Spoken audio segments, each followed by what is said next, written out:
Cry out for Big Daddy's help. Make him think you're a little sister. Watch as he fights to protect you. So we're here to talk about plasmids today. And the world of Rapture and the world of BioShock in this undersea city, they had this incredible genetic technology they developed. And at first they use it to do things that they use for normal medicines they have in the world, just in cooler ways. They did it to heal disease, to make people smarter, to make them faster, to make them stronger. But then they started using them to develop, as the Civil War evolved in Rapture, to do essentially man-body weaponry. The ability to start fires with your mind, the ability to telekinesis objects, the ability to freeze objects with just the force of will. And the player, as they progress through the world of Rapture, as well as the ability to find these incredible weapons that they can modify and hack things in the world, they find these incredible plasmids and gain the ability to use them and to get more powerful with them as the game progresses. Plasmids are very different from weapons. Weapons obviously have an immediate lethal effect on the enemies around you when you use them. Plasmids have a lot of indirect ways of affecting the enemies around you. So, for instance, Electrobolt. When you use it on an aggressor who's walking around, it stuns them. Use Electrobolt on an enemy that's standing in a puddle of water, you could kill them in one shot. So that's what makes the plasmids so interesting, is that you really need to be aware of the world around you in order to use them to their greatest effectiveness.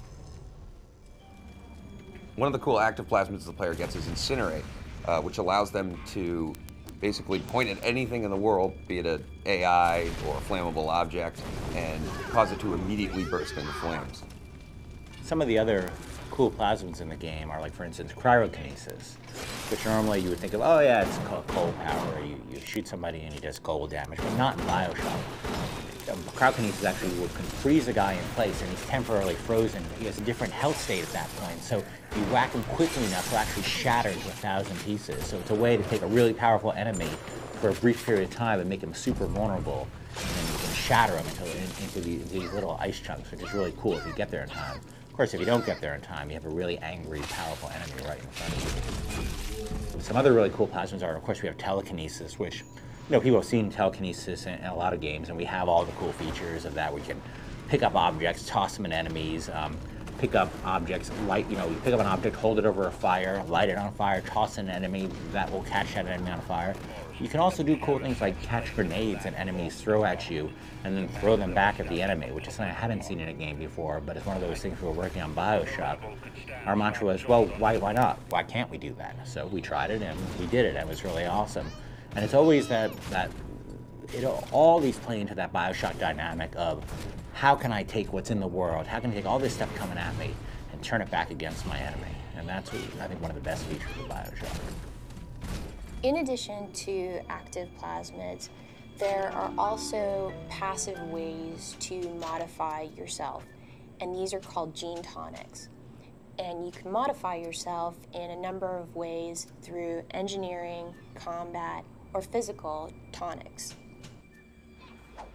Another great gene tonic for somebody who likes a more defensive approach is one that if they get hit by an enemy attack and the enemy is near them, they'll occasionally burst out a blast of electricity to all enemies nearby them, damaging them. So that's good for a guy who really likes getting in with the melee weapons and fighting up close and personal. So there's just really a huge range of both these active plasmids and these gene tonics to supplement a huge range of character choice. And all these things sort of tie in together to really make this incredibly open-ended immersion experience that the player can just cause damage and take out enemies in dozens and dozens of different ways.